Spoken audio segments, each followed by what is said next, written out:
For our teaching today, for the adults, and I'd like to say that it's true that the adults normally enjoy the kids' part more than they do theirs, because it's kind of more on their level.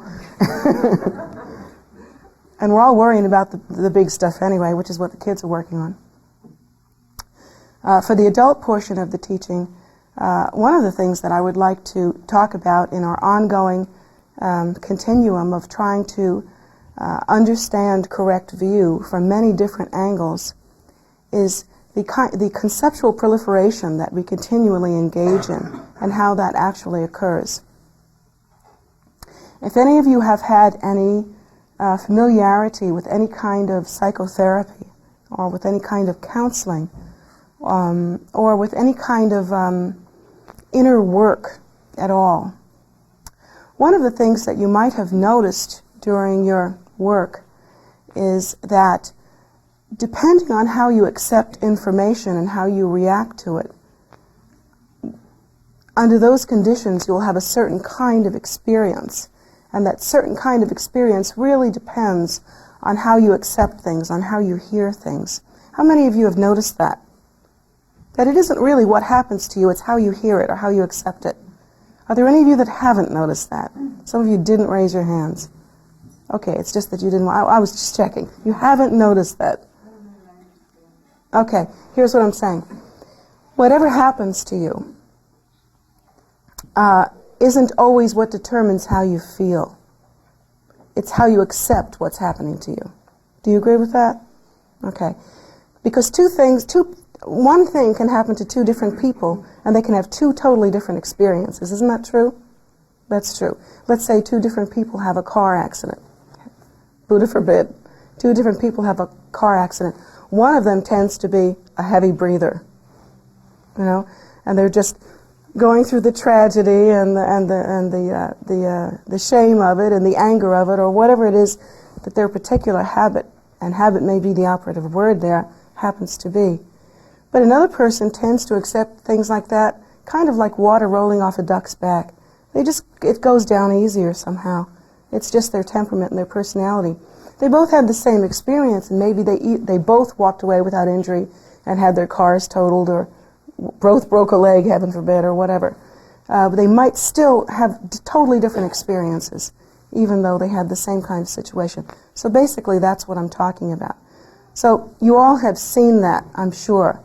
Even in your own lives, you've seen that. And a lot of time during the course of counseling, you don't really engage in trying to change the facts of your life, the things that you cannot change, but you more often engage in changing how you respond to certain things and how you understand them. Well, if this is true in something as relatively simplistic as psychology, human psychology or psychotherapy as we know it, and I say relatively simplistic because the Buddha's understanding of what our nature actually is much more profound or much deeper than a psychologist's understanding of what our nature would be is.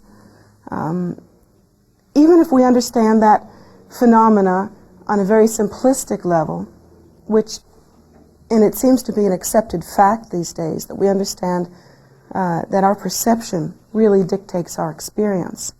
How much more so must it be at the level that the Buddha approaches it from? The Buddha approaches it at the level of understanding our true nature. And the Buddha teaches us that our nature is the pristine primordial wisdom nature, which is free of any contrivance and free of any discrimination or delusion. That nature is spacious and innately wakeful and free of any kind of limitation. But the Buddha teaches us that we are also samsaric beings, which means that while we have that nature, we somehow throughout time have arrived at the acceptance of the idea of self-nature as being inherently real. Now, the nature that the Buddha talks about is a nature which is free of the contrivance of self. That nature is free of that thought or idea or confinement, I should say. Yet, at the same time, while our nature is free of that contrivance of the idea of self-nature, somehow we have arrived at the false assumption of self-nature. And we have the habit of a continuum experienced as self. Now, in that continuum experienced as self, we have engaged since time out of mind, because the assumption of self-nature didn't only come at this birth, according to the Buddhist teaching. It didn't even come at the previous birth. We have been assuming the identity of self-nature since time out of mind, since literally beginningless time, a time that is untraceable.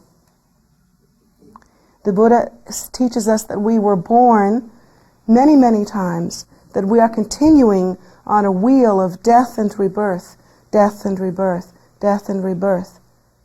And that continuum actually continues because of the assumption of self-nature as being inherently real, and therefore the desire that arises.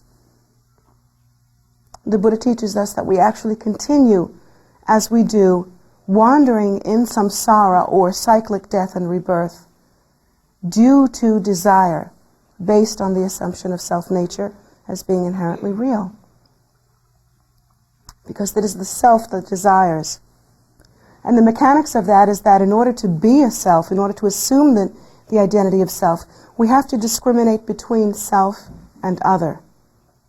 Once we discriminate between self and other, and that does happen habitually and instantaneously and instinctively, without our ever thinking about it, once we assume the separation or the distinction between self and other, we see other as being separate and out there, and have to, in order to assume a distinction, react towards self with either attraction, repulsion, or neutrality.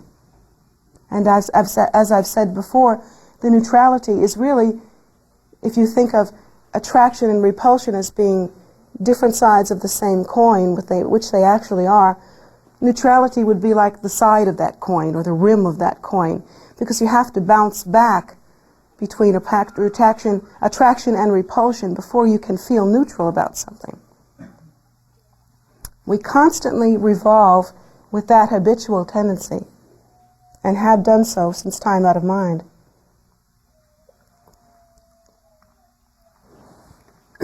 Excuse me.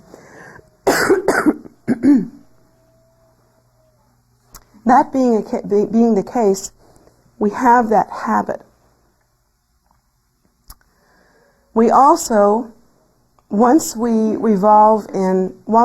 assume self-nature, and once we distinguish between self and other, and once we react toward or against other, begin again instantaneously to create the habit of hope and fear. It either results in hope or fear. And here's how that works. And here's a very simple way of understanding how that works. But you've seen it in your life, and you see it every day, every moment. Assuming the nature of self, we see that everything else is other. Let's say we were to see one other person. You cannot walk into a room and open your eyes and see another person without reacting. You will react. You'll see the color of their hair, and you'll either like it or not. It may be a quiet idea, but it's in there. You'll assess the way they're dressed, and how they act, and what they look like, and what they smell like, and what they seem like to you. You'll have an instantaneous reaction. Based on that reaction, you will instantaneously, and there'll be no choice about this, it's an instantaneous habit, you will react with hope and fear, or hope or fear, sometimes both. And the way that happens can be very subtle. Of course, if the person appears to you to be very dangerous, perhaps they're carrying a weapon, or they seem to you to be a dangerous type, you're going to react with fear and repulsion. Or if they seem very kindly and very gentle, you might react to them with attraction. But the hope and fear that's mixed in there would be that if you react toward a person with repulsion, you'll feel a kind of fear. There's a kind of fear there. You know, what will, and basically the fear sounds like, what will they do to me? How will they change me? How will they make me uncomfortable? What's going to happen here? I don't know what's going to happen here. So there's a fear that comes from that. Or if you see a person that seems to you very kindly and gentle, there's also a hope that comes. But there's also fear mixed into it, just as there is hope in the other. When you see a person that's fearful, there's also the hope that somehow they might like you. But if you see a person that's kindly and gentle, you'll think, oh, I hope they give me some love. You know, I hope they approve of me. I hope they treat me well. I hope they allow me some dignity and some friendship. I hope they make me feel good about myself. But there's also the fear of meeting someone that you really like. Did you know that? Because there's a fear that comes about with that. When you meet someone nice, you think, better to meet someone you don't like, because if you meet someone you like, you hope that they'll like you and approve of you. If they don't, whatever will you do? It's really scary. And sometimes people enter into relationships with people that they don't like, just so they won't have to face the fact that if they were with someone that they genuinely liked and respected and looked up to, that person might not approve of them and might not like them.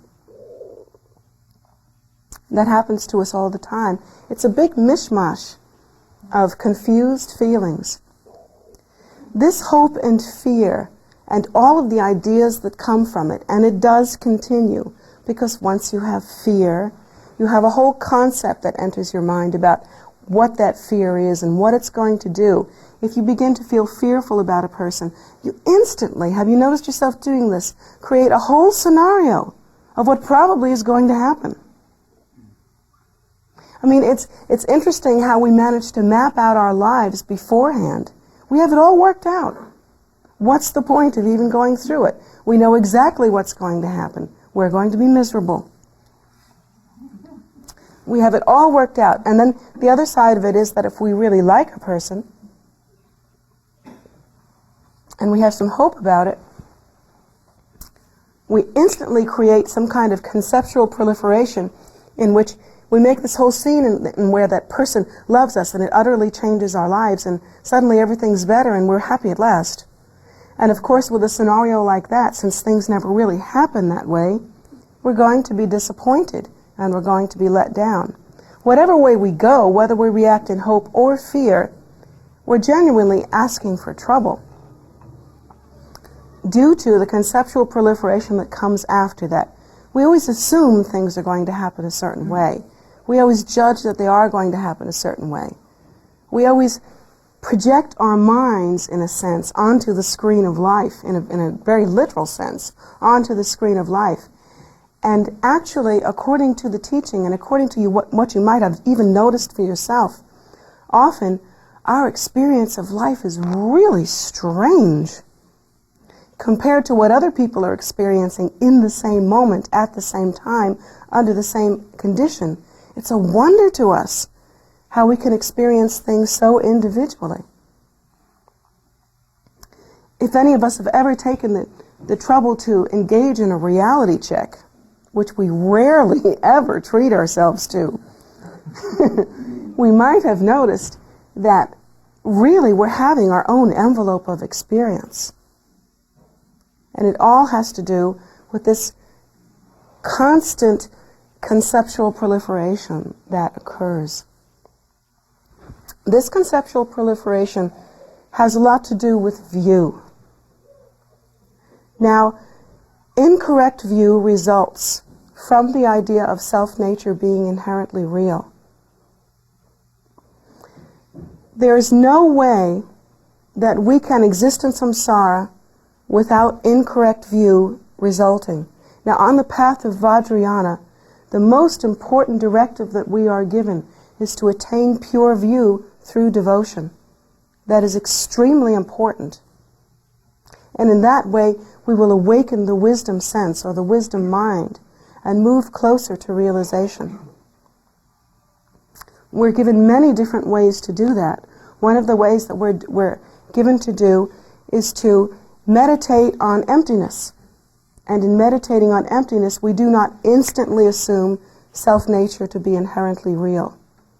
We also are given the directive to meditate on compassion and to practice compassion so that we remove the clinging to self-nature and the desire and grasping that comes from the belief in self-nature. But one thing that we might also do is to challenge our own conceptual proliferation. We might actually challenge our view as it is. Here's something that's an interesting thought, and we can think about this every day, and it's a scary thought too. You are now engaging in conceptual proliferation because you have ideas about what you're seeing and hearing. And these ideas tell you something about your environment, something about me, who you think to be separate from you, and something about you, who you think to be separate from me. So all of these things are going on, and basically you're in a process right now, even as we speak, of superstructuring. You're building a structure, and then building a structure on top of that, and another one on top of that, and another one on top of that. And your life, your continuum, actually exists in that it is that superstructure. That is your experience.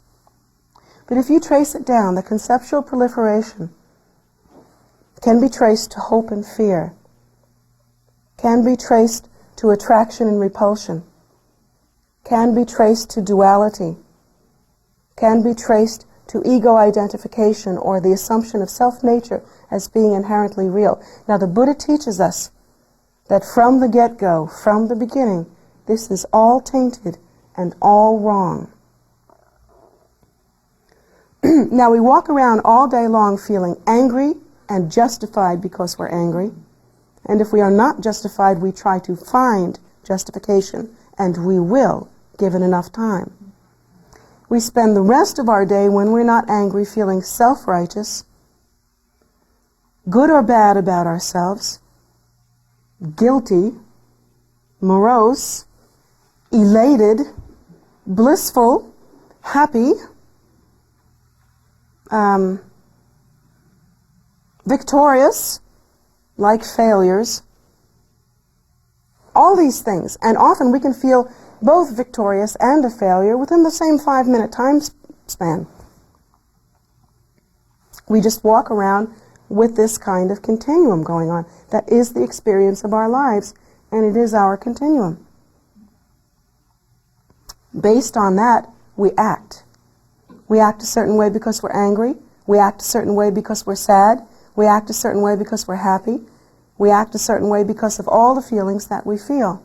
And then we react to the response that we get because of the way we acted. Where does it stop? Well, it doesn't until we die.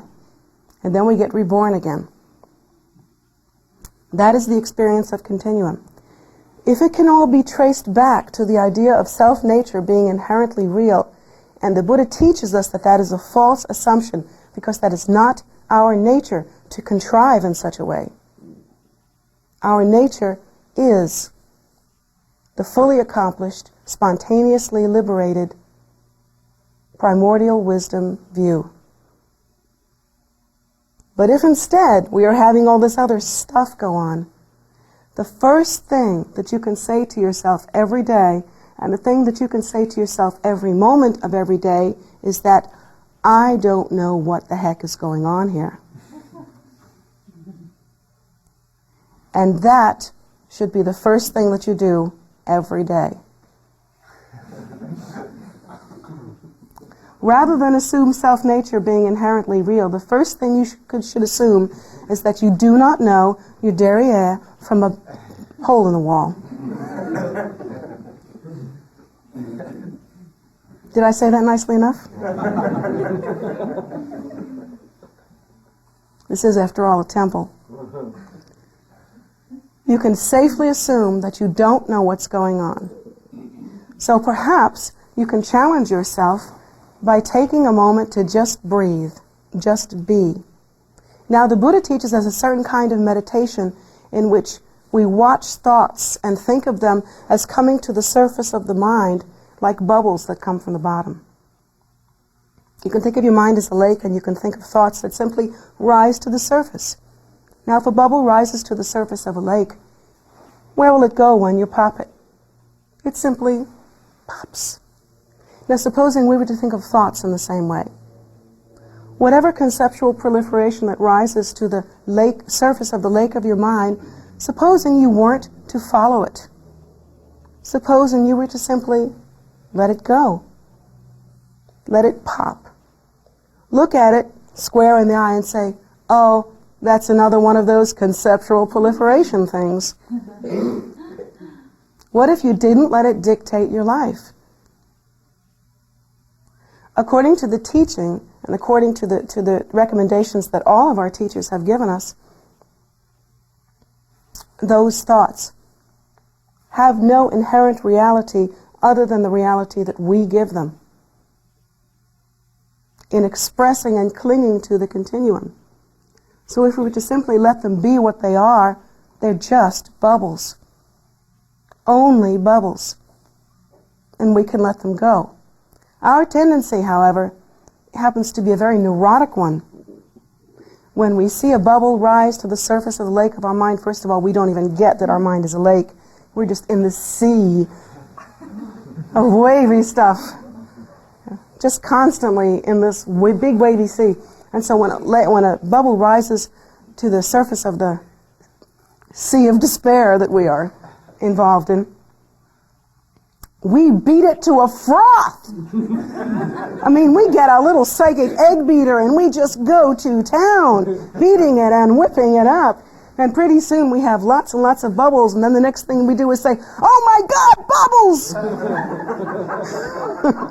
And we panic and follow them everywhere they go. And we assume that because those bubbles are there that we are the bubbles. And that is our life. Now the Buddha teaches us that we don't have to do that. In fact, that's really dumb. So the first thing you want to do when you get up in the morning is think, I really don't know what's going on here. I've been whipping myself into a froth of confusion since the who knows when, and I'm really just not getting the big picture. Now that's when it's possible to accomplish some view. Because the view comes in where you can look at the Buddha, the Dharma, and the Sangha, and you can look at your guru or teacher as being the representative and administrator of those three, and the embodiment of those three, and you can think, well, in my confusion, even I can see that the Buddha was different than me. Not in his nature, because he taught that in his nature, we are the same. But in his perception, he was different. The Buddha said about himself, I am awake. That means when a bubble rose to the lake of his mind, he knew what to do with it, or what not to do with it. He didn't panic and beat it into a froth. His mind wasn't filled with the samsaric, conditioned response and conceptual proliferation that ours is. His mind was very much like a lake. He wasn't filled with the same kind of confusion that we are. So he can see clearly. And when the Buddha tells you that your nature is not like that, and that you can let it go, and that you can meditate on emptiness and arrive at accomplishing wisdom and compassion, then you can believe that that's true. And you can believe it more than you can believe actually what your own two eyes and your own mind tells you. Now that's scary for Westerners because we've been taught, think for yourself. Well, try to remember what thinking for yourself actually means. You've been doing it since you were born, and what good has it done you so far? I mean, think about it. You've been whipping yourself into a froth since time out of mind, and wandering in samsara and confusion. So when we look to the Buddha, we look at someone who has crossed that ocean, who has seen, who has had the mist taken from his view, his eyes, you see, and he can see more clearly. He does not assume, the idea of self-nature as being inherently real.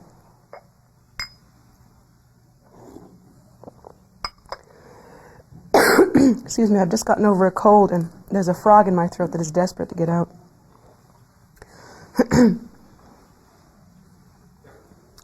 He has he does not assume the idea of self-nature as being inherently real. He has accomplished the understanding of his own true nature, which is that primordial wisdom state. So he's clear, you see, not like us. He does not do duality. He does not do attraction and repulsion. He does not do hope and fear. And he does not do superstructuring or conceptual proliferation. When you think about the Dharma, you think about that is actually the teaching that the Buddha has brought to the world. And he brought to the world a means or a way by which each one of us can accomplish that kind of clarity. When we think of the Sangha, we think of the Sangha as the religious community or spiritual community who engages in the practice and upholds the practice and makes it available to us. When we think of the Lama, we think of the Lama as being all those three wrapped into one, because the Lama gives us the Buddha's teaching, has accomplished the teaching as well, provides a means by which we can receive the teaching and keeps the teaching safe and available to us. And so the Lama then is like the doctor or the nurse who actually gives us the medicine. Therefore, the view becomes this. I have been wandering in samsara since time out of mind. I cannot see straight. I'm wandering kind of helplessly because I have this false assumption and all kinds of false contrivance that arises from that, and confusion that arises from that. Therefore, I take refuge in that which is clarity, in that which is the primordial wisdom, in that which is the very display of innate wakefulness without confusion. I take refuge in the Buddha, Dharma, Sangha, and especially in the Lama as being all three. And so the view becomes that. The Lama is seen as that which is a beacon of clear light in a world where we are wandering in confusion. And we hold that view. That is one way in which we should most assuredly view the Guru. That is the understanding. When we see the Guru, we don't look at the Guru and say, well, I like him or her, or I don't like him or her. We don't think like that. That's not a good reason to take a teacher. And it's not a good reason to reject a teacher. We accept a teacher based on the clarity that they can show us, and whether they themselves have accomplished crossing the ocean of suffering. And so our view of the teacher is based on that. Now we find ourselves in a position where we are confused, we really don't get the big picture, we really are experiencing everything that we experience due to a false assumption and false reaction and false set of conceptual ideas, conceptualizations built on all those erroneous views. How can we untangle this spaghetti kind of phenomena? Well, if we tried to pick out the pieces one by one, we will still be doing it from the point of view of the assumption of self-nature. So it's never going to be clear. We really must rely on the perception of that one who has crossed the ocean of suffering. We really have to rely on the guidance of our teacher and the teaching of the Buddha. We really must rely on that.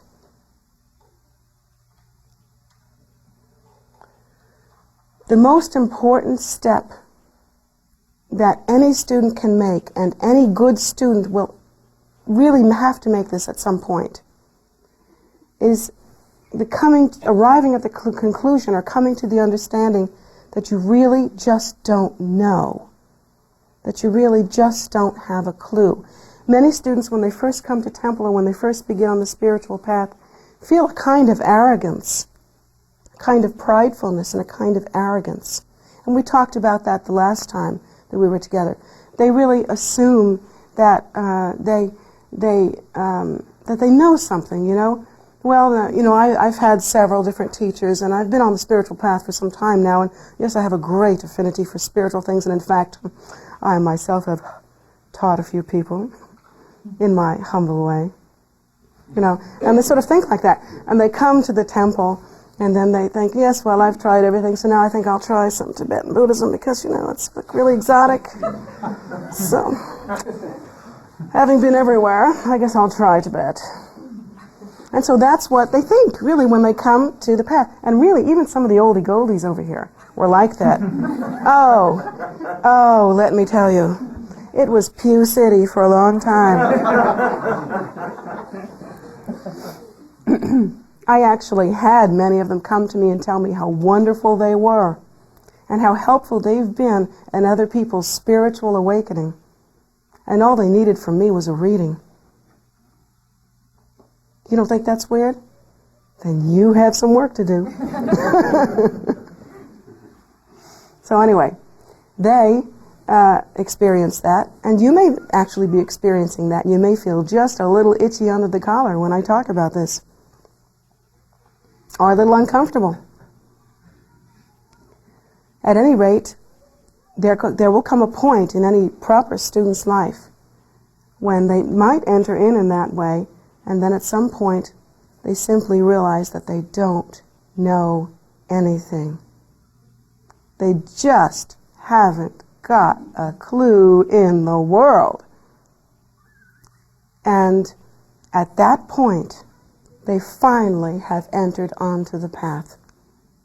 Because you cannot enter onto the path any other way. And every religion has a way of telling you that. I'm thinking about Christianity, that you have to enter Jerusalem through the eye of the needle.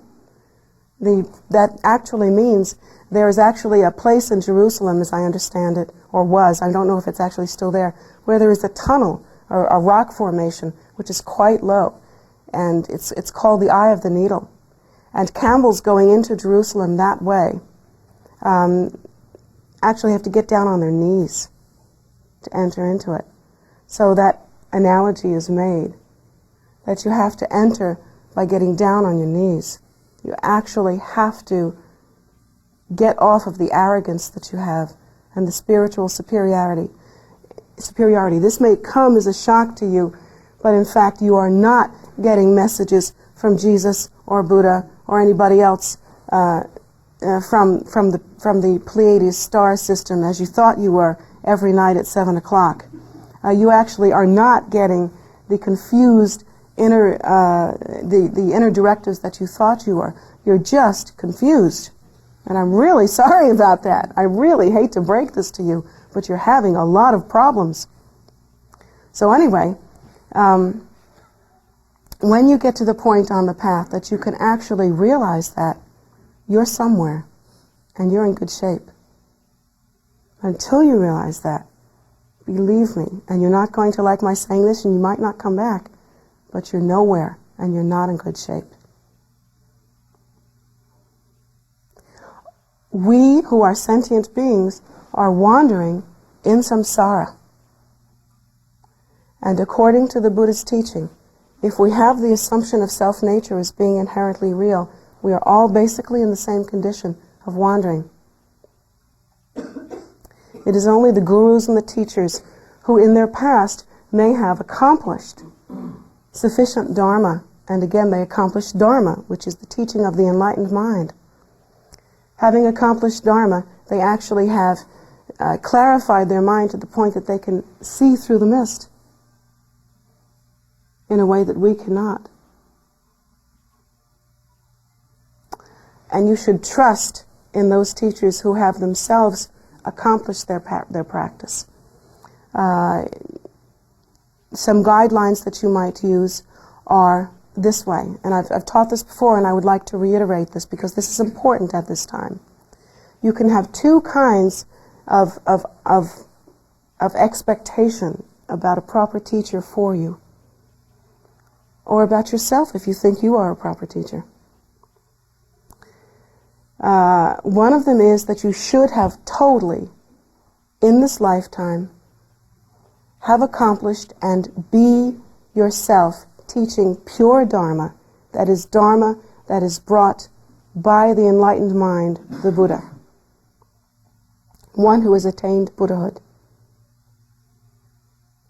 This is not the kind where you make it up yourself according to the messages that you're getting from the Pleiades. This is real Dharma, no kidding. Buddha taught it. If you are accomplishing Dharma or have accomplished it in this lifetime, and you are teaching Dharma, then you are a qualified teacher, or then someone that you're looking for is a qualified teacher. The only other circumstance is if there is someone who is born, who is recognized to be a reincarnate Lama or a Tulku or a great Bodhisattva, who has in the past accomplished Dharma sufficiently to where in this lifetime their minds are the very display of Dharma and all of their activity is engaged in Dharma and results in Dharma. And that can only be determined by others who are themselves recognized and realized in that way, having recognized such a one. Those are the only two kinds of teachers that you should accept. And if you yourself are neither one, then you are not a good teacher. The rest are wandering in samsara, and there is confusion and suffering. So that being the case, you have a choice to make now. And the choice is based on either continuing your dreamlike false assumptions and dreamlike confusion and continuing the narcotic experience of just living in superstructured conceptual proliferation, death and rebirth, death and rebirth, death and rebirth. Or you can get off of that and trust in the teaching of one who has accomplished Dharma, trust in what ends up being like a lighthouse beacon in a very dark land. And go in that direction that you are guided to go in by your teacher. You must have a proper teacher. Go in that direction and follow those instructions implicitly. And if you were to do so, to assume that you know nothing, to think that you know nothing because of your confusion, doesn't make you bad, doesn't make you less than anyone else. It simply states the facts. You're still worthy. You still, in your nature, are the Buddha. You still are equally worthy of love with all sentient beings. But you accept the condition that you actually are in, and it provides a tool for you, a power, a potency that you didn't have before. Before, it was like you were wandering around in a dark room trying to find the door, and it's pitch black and there's all kinds of furniture and things hanging, and drapes and dividers and things like that, and all you could do was stumble. You should think of the teacher as being like a lighthouse that shows you the door and in fact also is the door, because it shines to you from outside the door. And you should go in that direction. And when you start going in that direction and assuming the validity of the teacher's mind and assuming that that is refuge, once you actually assume that, the moment that you assume that, you have begun to accomplish view. The moment you take that directive, other than your own confusion, as the direction in which you should go, you have started to heal. You have started to make real spiritual progress. You are on the path of Dharma. That is when your spiritual life begins.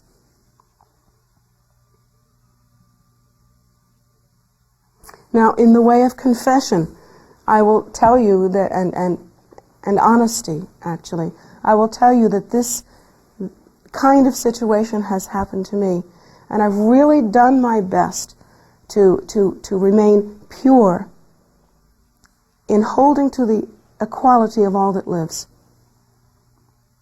Because the way in which I hold to the equality of all that lives is that I don't look at you. in the way that you are now. I don't see you that way.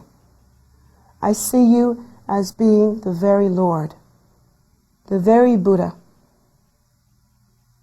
And that someday you yourself will be in the business of liberating beings.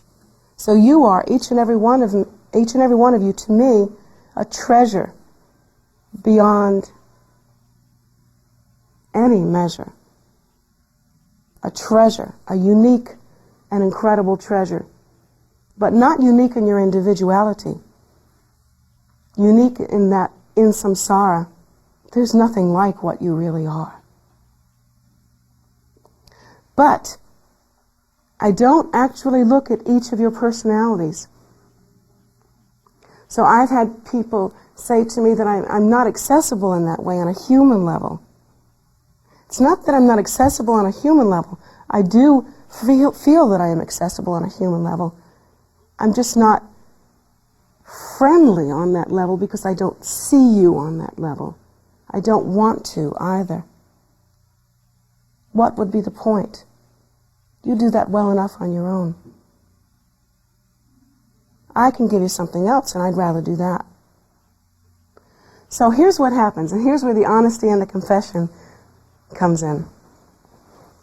I've had it happen a number of times that before I give a class, I'll be told that a teacher is here.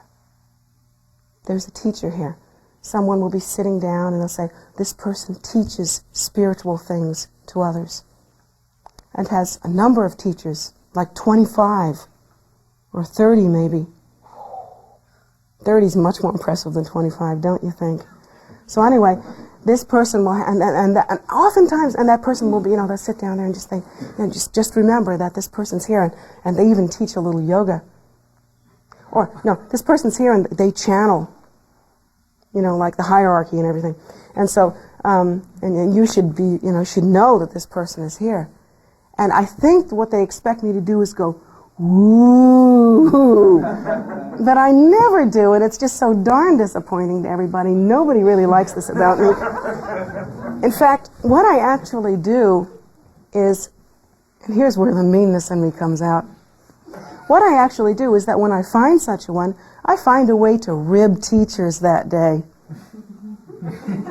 Or I find a way to not pay any special attention to them. You know why? Because I'd like to dismantle that superstructure. I'd like to see it fall apart before my very eyes. I would like to see them come to the point where they realize that they just don't know. And they need to follow the guidance of the Buddha's teaching. They need to follow the enlightened mind and truth.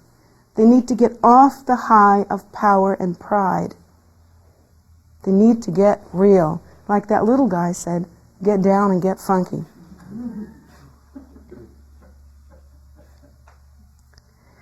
And so, it actually probably looks like, and perhaps there is a little bit of arrogance in there somewhere, what do you say?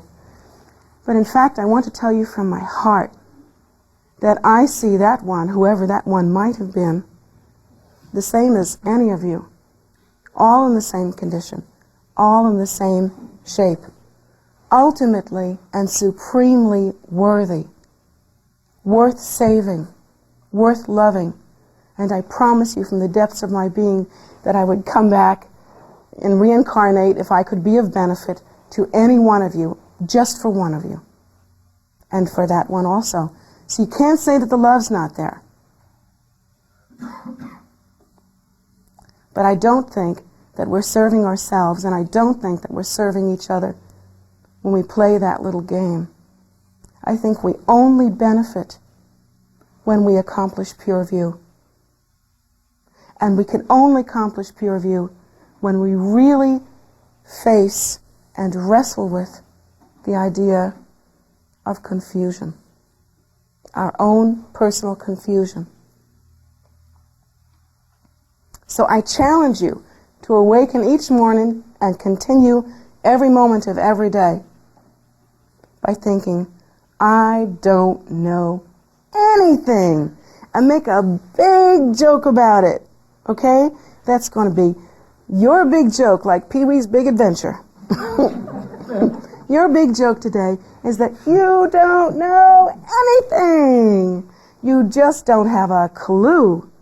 And so you're going to start dismantling this craziness that you run around in and try to look for the lighthouse.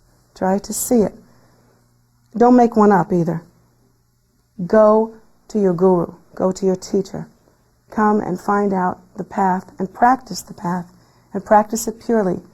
And if your guru says to you that you are confused, then buddy, you are confused. And if your guru says to you that you should practice compassion instead of anger, drop the anger, practice compassion. And if your guru says to you that you should let those thoughts, whatever they might be, whether they're anger or pridefulness or whatever, rise to the surface of your mind and just go, leave them alone, don't follow them, that you should meditate like that, then, pal, it's time to do it. And you should think like that. You should think that when you hear your guru's teaching, when you hear the teaching of the Buddha through the mouth of your guru, you should think that this is the very nature of my own mind shining at me, that this is liberation. This is liberation. And really think like that. This is liberation. So, that's my teaching for you today. And if you wonder whether or not, so tell me, is this at all appropriate to Valentine's Day? Yeah, it is. Because it's a message about the fact that you are worthy of love all equally. Equally. And that we are also confused all equally. And that we can work it out together equally.